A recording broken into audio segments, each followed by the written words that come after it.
Welcome back to another episode of I Know, a solo Beatles video cast where we talk all things solo Beatles. I am your host, Hudson Ranny, and today we have a very special guest. He was a co-host of Things We Said Today, and he is the executive editor for Beatle Fan, and he is the author of Changing Times, 101 Days That Changed a Generation. Welcome, Al Sussman. Hi, and how are you today? I'm doing great. I'm ready to. I'm glad that you were willing to test out this new experiment. Right. You probably should explain, though, to people who may not be familiar with 1882, that it's not like you've got somebody who was born in 1882 on today. So yeah, to start it off. So 1882 is a little game that I came up with. I figured, there's four numbers, there's four Beatles, and this is a solo Beatles podcast, so we have to kind of make it solo Beatles. So I came up with four things. What you have to have one answer for the one, you have two answers each for the eight, you have 8 answers total for the both eights, and you have 2 answers for the 1-2. And starting off, first of all, I do want to wish a happy 40th birthday to somewhere in England. Uh-huh. Do you remember when that came out? I remember very well when it came out, because I did a review on it in Beatle Fan, and this was at a point we were still in the early years of Beatle Fan, and people were not really used to kind of like objective commentary about the Beatles. Everything up to then was like, every album was like, I love the album and I love every track on it, blah, blah, blah, blah.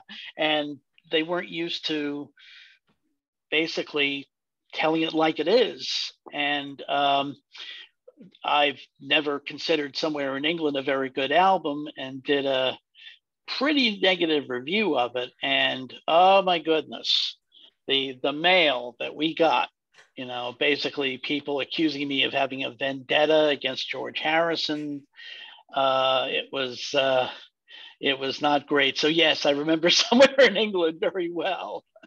Yeah, I mean, I really like it now, but it's not a favorite.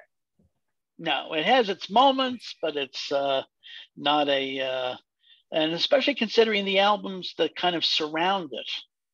The George Harrison album, which is a great album.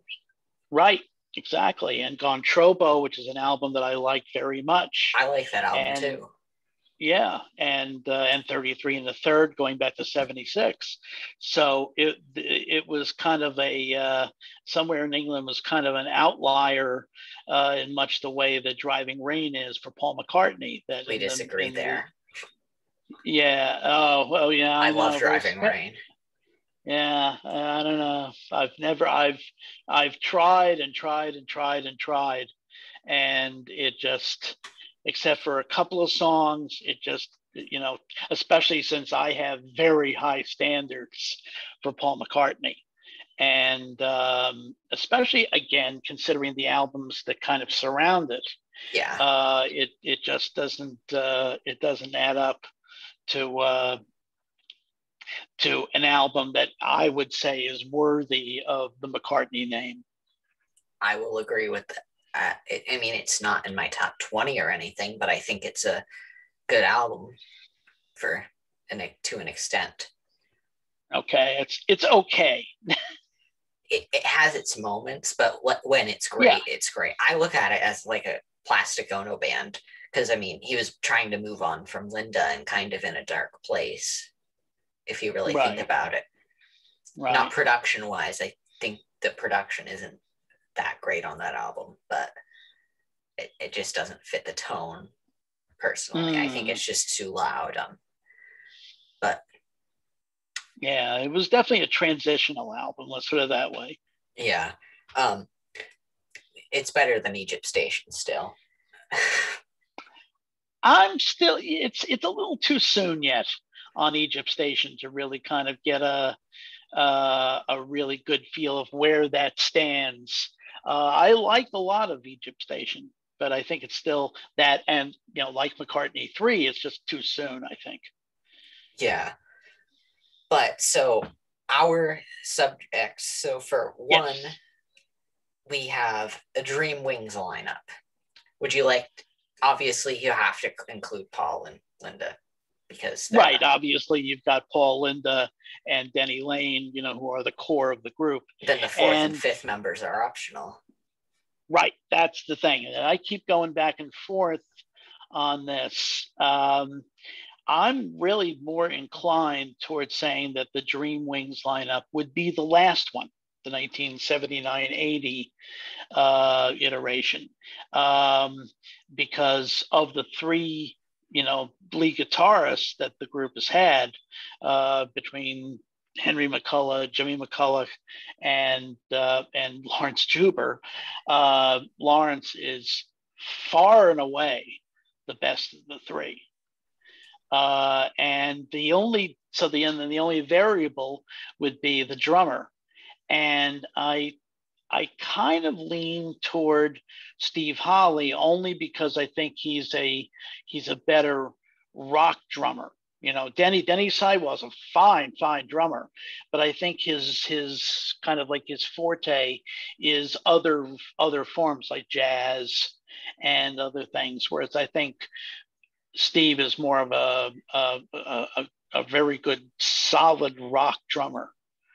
So for that reason, I would probably say that that last iteration of Wings is probably the main what I would call the dream Wings lineup.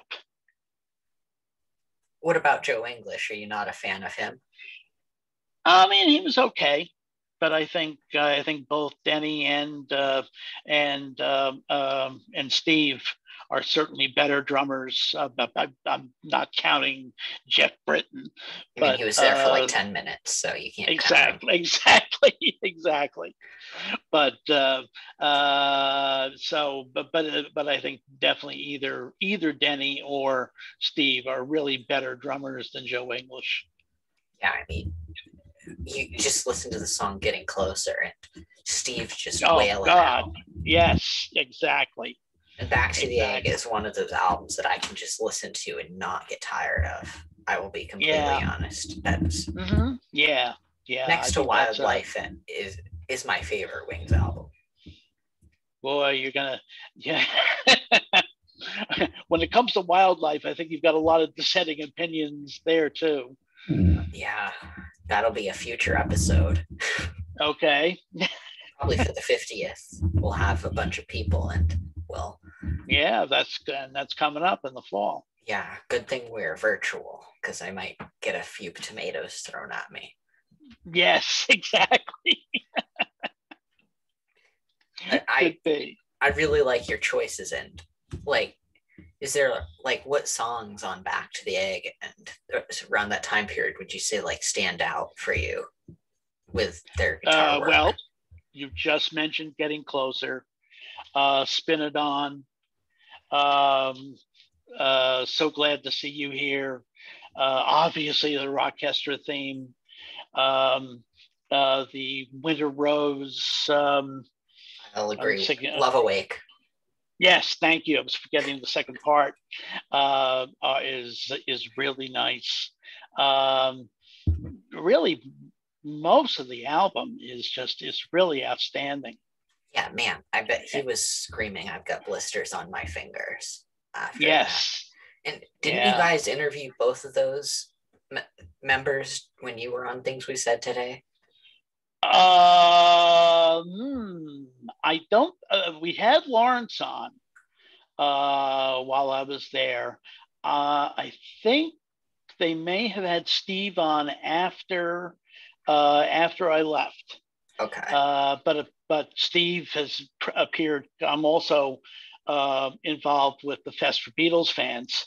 And we've had Steve any number of times. In fact, I think the last live fest, which was now almost 2 years ago in Chicago, if I remember correctly, Steve basically sat in for the whole fest with Liverpool, the kind of the fest's house band, Wow. because Chris Camilleri, who was their normal drummer, had, I think, either another gig or a family function of some kind, and so Steve Holly came in and basically pinch hit the whole weekend. Yeah, I But mean, I'm yeah, sure that was really awesome to see because it was. I love Yeah, seeing the it clip was. of Denny, Steve, and Lawrence playing at Beatle Fest, the Back to the Egg lineup. Yes. I love seeing that, and Yeah, that was great. I That love. was. I wish Lawrence would sing more because he's got a really strong voice. He does, Yeah, but he's such an amazing guitarist that it's kind of like, I think he sort of feels that his singing is kind of incidental, yeah. because the man plays like he has three hands. No, I mean, Uh, I think it's I could move my hands after. I mean, it's just amazing what he does with just the one instrument and the two hands. And in fact, that Ken Dashout, who's a radio personality in New York and does a Breakfast with the Beatles show, he says that Lawrence is as a guitarist, is just he's a sick guitarist. He's so good.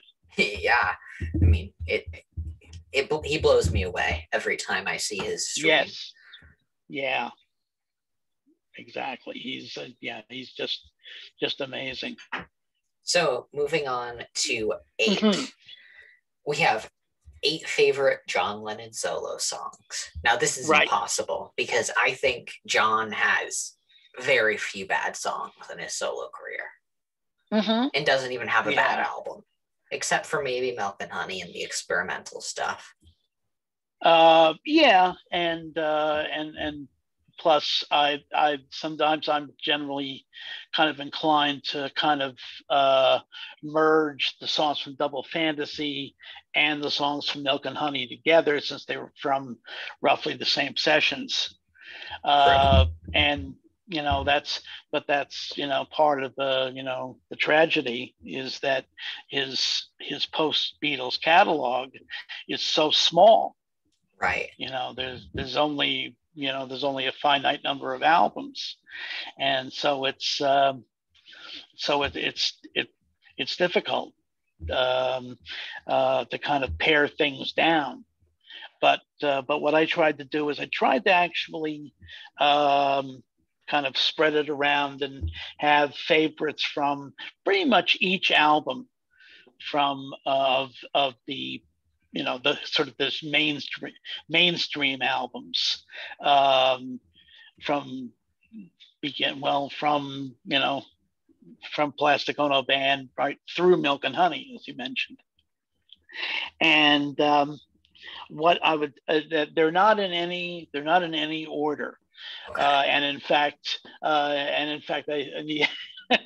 as sort of like in a sort of an elder statesman of Beatles writers, I have to say that this new trend on the podcast with people ranking songs on a particular album, stop the madness. That that stuff has got to go, Oh, I know your because next guest appearance. yeah, exactly. I know. I gotta tell Tom and Joe as well about that, because um, it's ranking. Nobody cares what what any one person thinks is the worst song on Sergeant Pepper, and conversely, I don't think most people really would really care what the worst song on, you know Ringo the Fourth is, because there's so many different, there's so many candidates for that.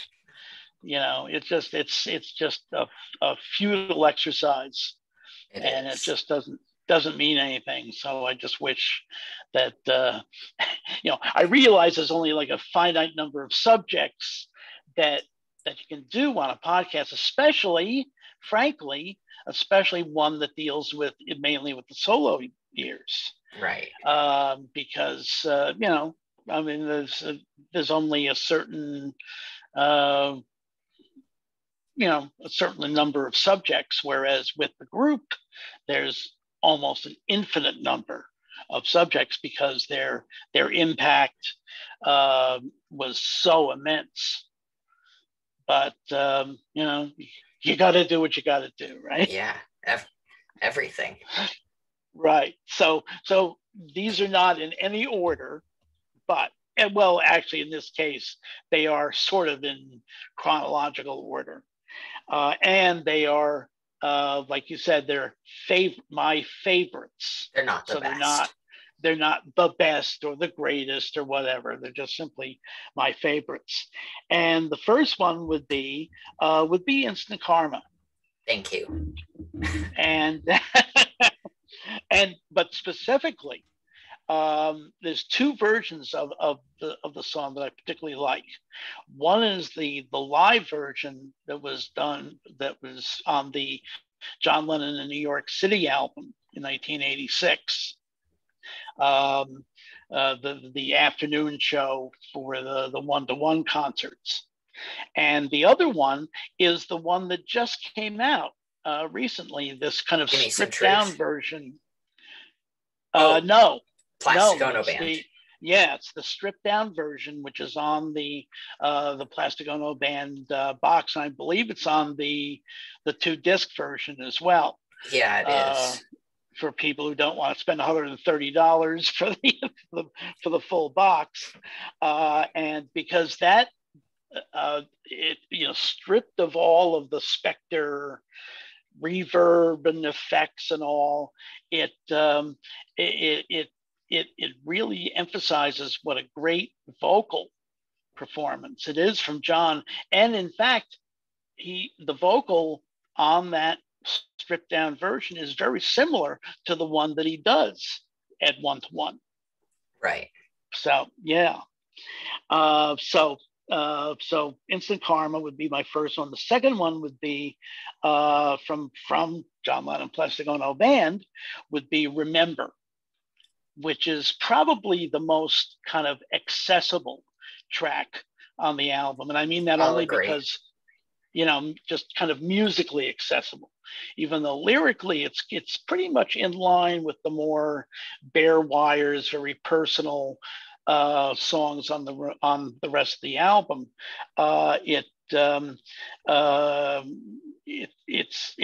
It actually sounds, sonically, it probably sounds more as if it would belong on Imagine than on Plastic Ono Band. And so it's a track that I've always liked. And then from Imagine is How, which is a song that beautiful. Yeah, it really is. And I can tell you that, when that album came out, I was, I guess, about 22. And much like Brian Wilson's I Just Wasn't Made for These Times on the Beach Boys' Pet Sounds album, How really tells it like it is, as far as what it was like, or what it's like growing up, being, kind of just coming out of adolescence, allegedly, and, having to deal with feelings. It's just a wonderful, wonderful song, and I've always loved it. Then from sometime in New York City, the de facto title song, New York City, which is that rocker. Oh yeah, and I can't fathom why it wasn't a single. Probably because of the fact that Woman's Nigger of the World didn't really do very much. I mean, relatively, wasn't really all that successful. And so, Right. um, so I guess the decision was made not to put it out as a single.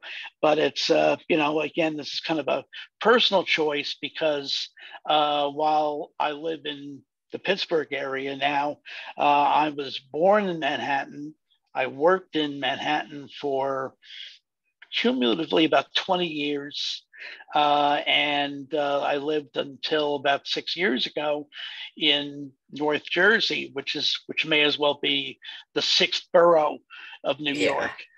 And so while the lyrics are very much specifically timed for that period of time, with all the references to David Peel and Abby and Jerry and Max's Kansas City and the Apollo and all, it's still it's a great song. And I've always wondered whether anybody has ever gone to Yoko and asked about for permission to maybe do kind of like an updated version of it. Oh, that's a But really good idea. yeah, but I mean, it's possible that she may have said she, think it was kind of off limits, especially since she didn't write it. So I guess she figures it's probably would be, I don't know, somewhat disrespectful or whatever. Yeah. Yeah. Then from Mind Games, now, if you know the history, you know that at that point when he was recording Mind Games, the John and Yoko's marriage was kind of, if not on the rocks, definitely having problems. Yeah. And at least part of the album kind of reflects that.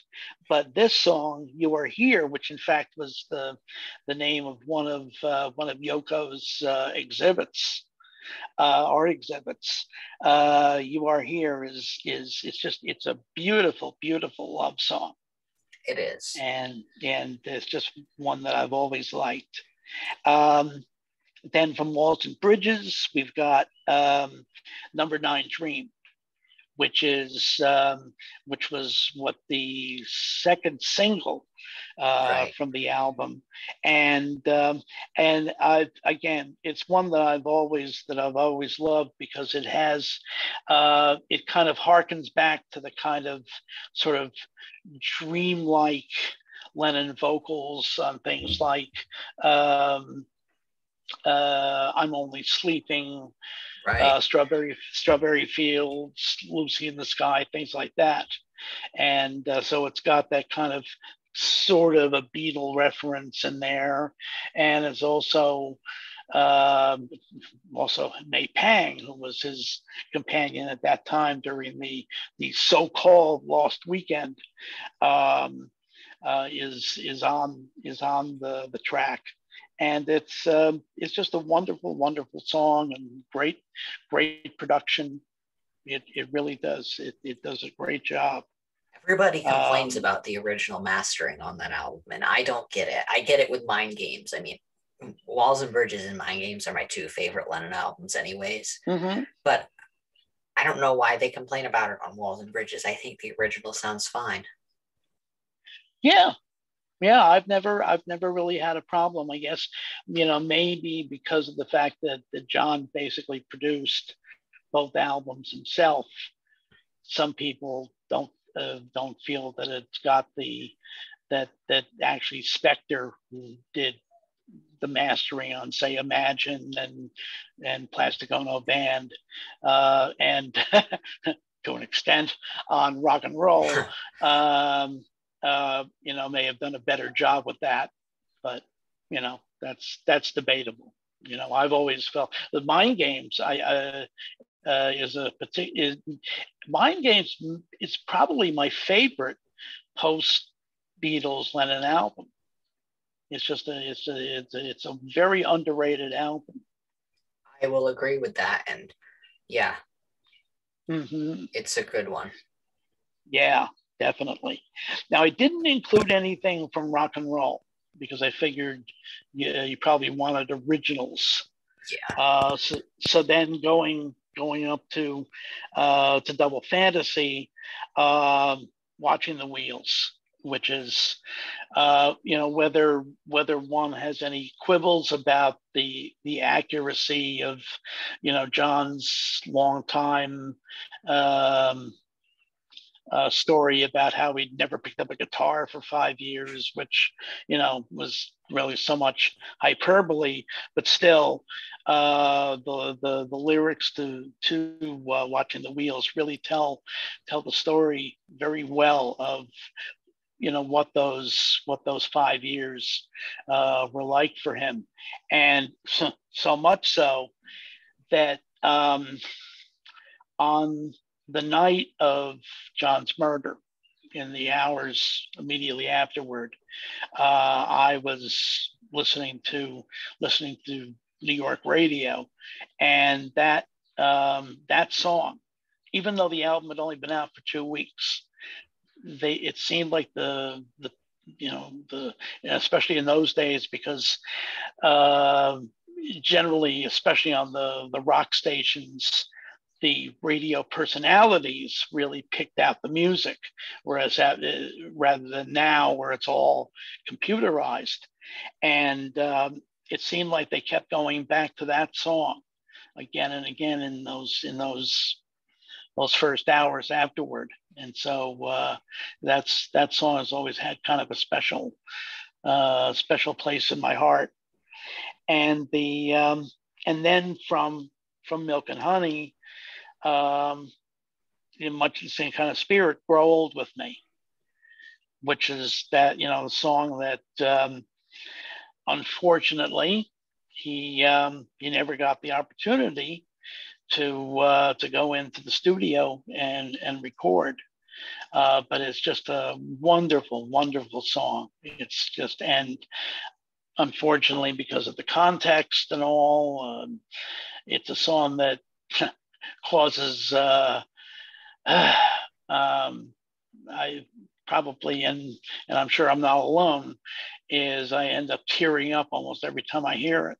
I'll agree with that. And yeah, and not just John's version, but also the Mary Chapin Carpenter version, and even Ringo's version from about a year and a half ago. Yeah. Grow Old With Me, I will say that I don't want that song any other way. I think it was perfect that way. I like the demo version. Yeah. Just fine. The version that well, actually, in fact, the version that was done for the Give Me Some Truth collection, which is kind of like an amalgam of the demo and also George Martin's string arrangement that was done a few years later. It really kind of, in a sense, breathes new life into the track. Yeah, and that mix really made me just love that song. Yeah, really. It's it sounds great. Yeah. The only thing that I don't think would be in my top 8 is You Are Here, just because I think Out the Blue is just a slight bit better, but I really like it. I really like that list. Oh, thank you. Appreciate it. Yeah. So moving on to the impossible task of 8 favorite George Harrison songs. Yeah, that's tougher, only because of the fact that there are so many, and this was the same, in fact, for his Beatles material. Some of my favorite songs of his or some of my favorite Beatles songs are George Harrison songs. Same here. Even the early stuff, like You Like Me Too Much and I Need You, and some of the others, as well as obviously the more obvious ones like Here Comes the Sun. I have always loved. And similar thing with with his post Beatles material is that it seems like every album had, even the albums like Dark Horse and Extra Texture, which, you know, are not critical favorites. I'll agree with that. You know, had at least a couple of songs that were were very good and were worthy of the Harrison name, as I mentioned earlier with Paul. So, and again, this is in no particular order at all, because I think when I made it out, I was going actually backwards chronologically, but again, I tried to kind of spread it out so that I wouldn't include, the entire All Things Must Pass album. Yeah. So, okay, first one is from Cloud Nine, and that's This Is Love, which was the third single from the album, and it's a wonderful Harrison love song, and the production on Jeff Lynne's production is absolutely wonderful. I agree. And yeah, and it's too bad that it was the third single, because I don't know, I think maybe the album had kind of lost a little bit of momentum or whatever, because it wasn't nearly as successful as it really should have been. That should have been a number one. It really should have. Yeah, exactly. And I think it only went to top 40, if I remember correctly. Yeah. Mm-hmm. Yeah, exactly. Which is just unforgivable. Yeah. Right. It's one of the vagaries of the business. Believe me. Yeah. Then from Gontropo, That's the Way It Goes, which is talking about underrated songs and underrated albums. That's definitely one. It kind of reflects where George was at that point in time, where he had become very much kind of alienated from the music business, and kind of ambivalent about a lot of things, and so that was reflective of that. And but it's got a very soulful feel, especially with Willie Green's bass vocals. And it might be, probably is better known to a lot of people through the version that Joe Brown did at the concert for George. That's a highlight from that his show. past. Absolutely. Oh yeah. That whole show absolutely. was just so good. I love that show. Yeah, were you there? It really is. No.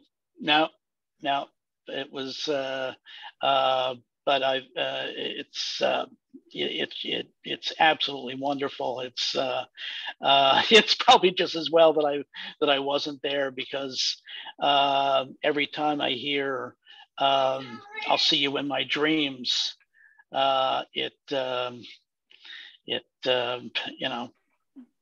it starts the constricted throat going. Who's that? Anybody? Just my little sister. Oh, okay. Oh well. How old is she? 10. 10. Oh, okay. Oh well. So okay, so That's the Way It Goes. Then let's see here. Okay. Then from the 1979 George Harrison album, which we mentioned earlier, the opening track, which is "Love Comes to Everyone," which was, again, it's just a wonderful love song that comes from a much more optimistic point in George's life shortly after he had gotten married to Olivia.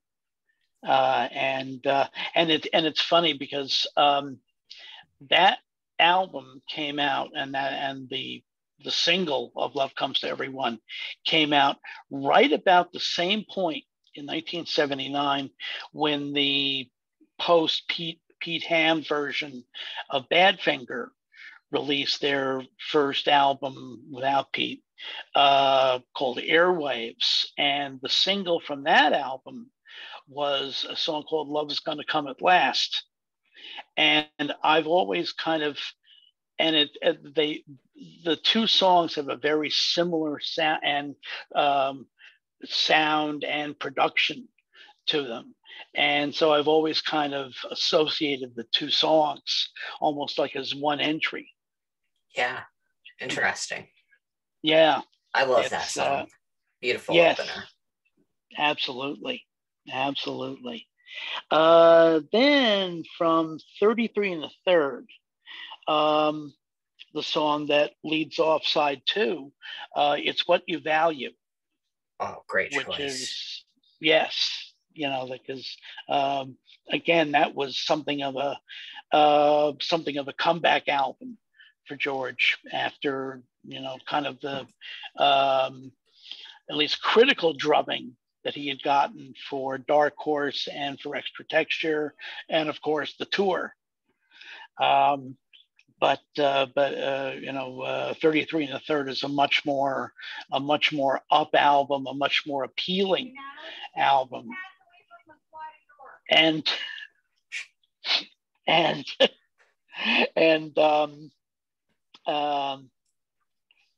in fact, that song is about he had gifted Jim Keltner with a very expensive car, and so it was kind of like the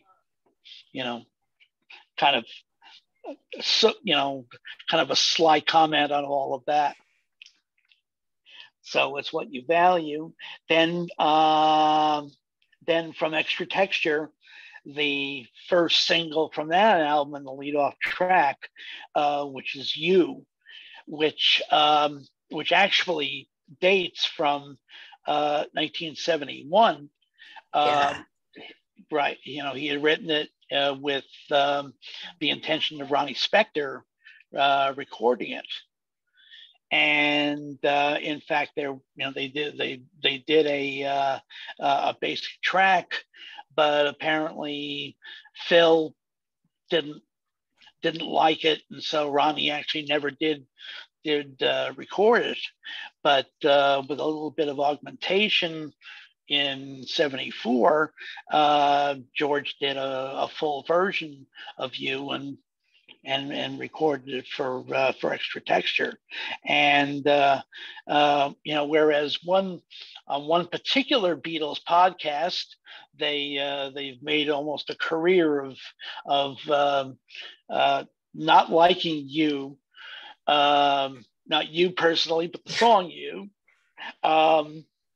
But I've always liked it. I think it's it is a song that actually Ronnie probably could have done well, but I think George did a really nice job of it. Lyrics not the strongest, but just fun, upbeat, and exciting. Yeah, exactly. Then from Dark Horse, definitely a different feeling.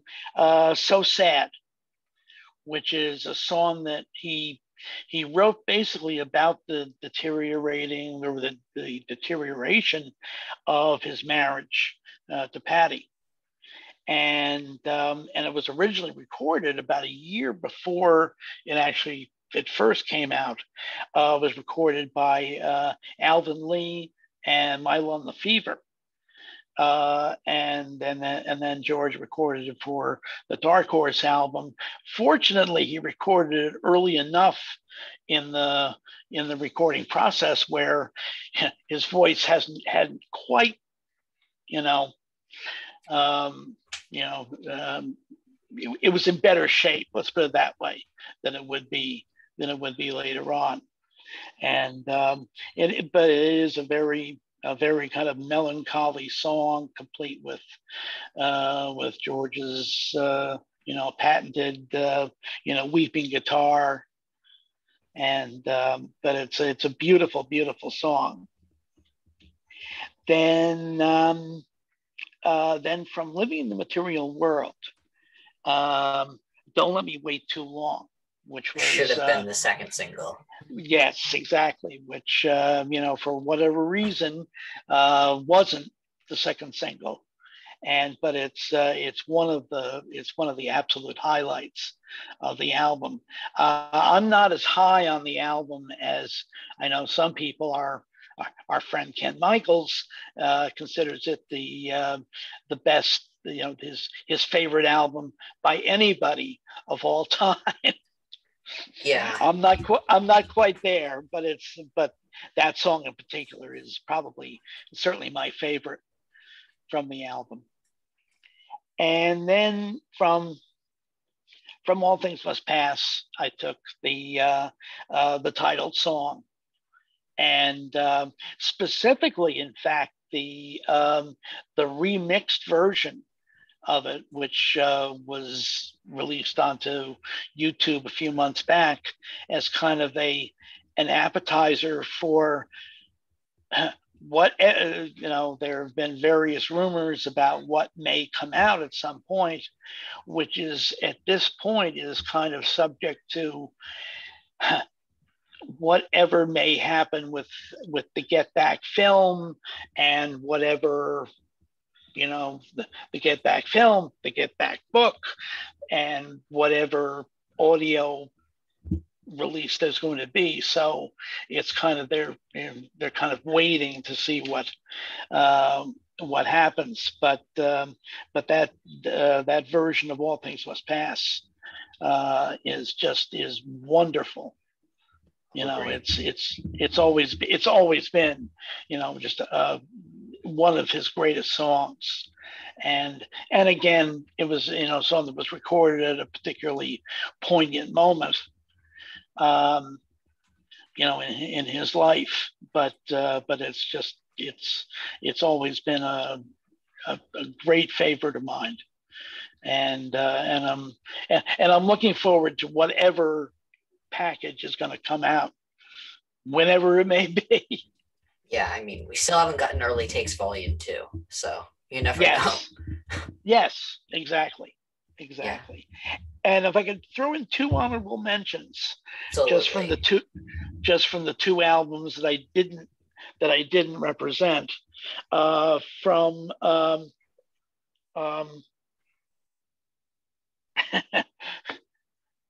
the posthumous album, Brainwashed. Thank you. Yes, I'm brainwashed of. This is what happens when you get to my age. From that album, Run So Far, which is a song that Eric Clapton had actually recorded a few years before. Journeyman 1991, I think, right? Yeah, right, something like that. Yeah, exactly. It was definitely from Journeyman, and it's just it seemed to be tailor made for Eric, but George did a very nice version of it as well. And then the other honorable mention is from somewhere in England, and that's Teardrops, which probably should have been the second single, because it was really about the only other song on the album that had any kind of commercial potential. And they, since all those years ago, had been kind of, in a sense, kind of like an occasion record, kind of a novelty in effect. And so they never did follow that up with a single. But it's probably, as I said, it's probably about the most accessible track on the rest of the album. I would agree with that. So moving on to the number 2, and that's only, we've got one Beatle left. and Yes. that's Ringo. So, Right. Al, what are your two favorite Ringo albums? Okay. The first one, duh, is is obviously Ringo, because I mean, besides the fact that it's a great album, besides the fact that it includes three top five singles, two of which went to number one. It's also the only time, unless you want to count the three, the two Threedles tracks. Other than that, it's the only album on which all four Beatles appeared in in all of the years following the breakup of the group, and it's just a wonderful album. And but it's obviously it's kind of the standard to which all of his other albums are compared, which in a lot of cases is a tough stretch. And the other one is actually what I did was I kind of as an entry, the two albums that actually precede Ringo, um, and that's Sentimental Journey and Bocool Blues, which are particular favorites of mine because, well, Sentimental Journey in particular is the first album by any rock artist, the first effort at doing an album of pop standards by what was at that point a contemporary rock artist. And so then this was like 3 years before A Little Touch of Schmilson in the Night by Harry Nilsson, probably 8 years before Willie Nelson Stardust, and on and on. And especially since I'm old enough that I kind of grew up with that music, the pop music of what they call the Great American Songbook.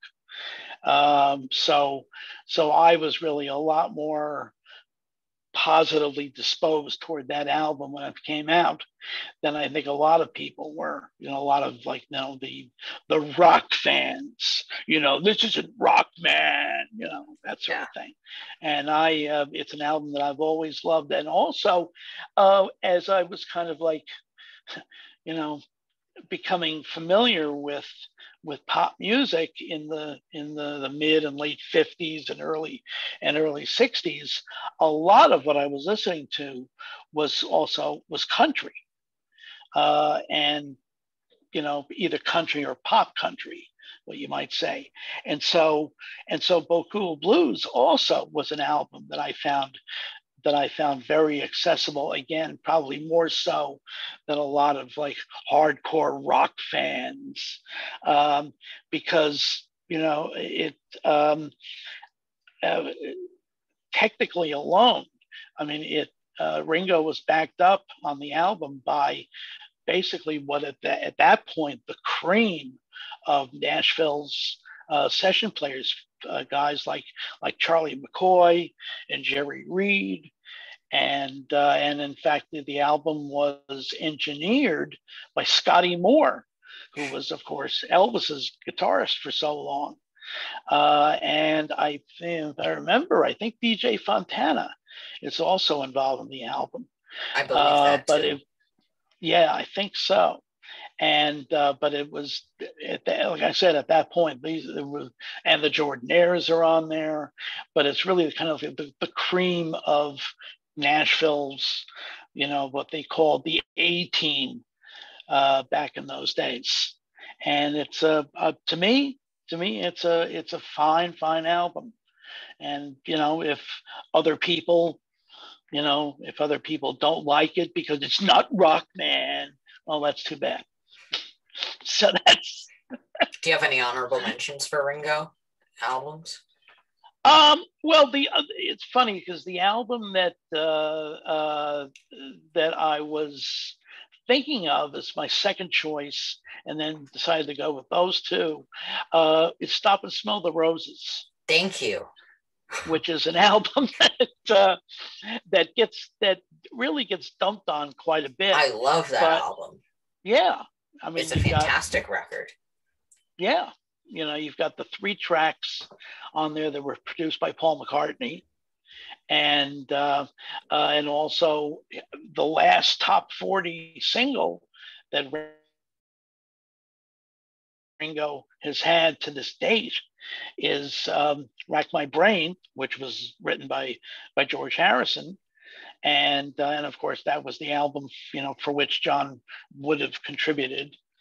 But to me it's a fine album, and especially again when you think of it in terms of the albums that kind of surround it, Old Wave and Bad Boy and Ringo the Fourth. It's it definitely stands above those albums quite a bit.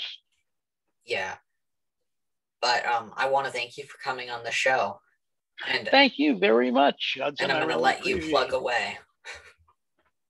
Oh, okay. Well, I mean, basically, the current issue of Beatle Fan Magazine has been out actually for a few weeks now, and I'm working on. It includes the first part of what's going to be a 2-parter on the music of 1971. Not just the Beatles, but basically the overall pop music scene, which includes the singer-songwriters and a lot of other things as well. As well as obviously a lot of reference to what the individual Beatles were doing in 71 and the trial and all of that. So the second part will be in the next issue, and I'm currently working on a similar piece on 1976, I think those are the main things. I will be. I'm not sure when this will air. This week. Okay. Then I'm scheduled at this point to be pinch hitting for Ken Michaels on the Talk More Talk solo Beatles videocast this coming Monday night at 9 p.m. Eastern time.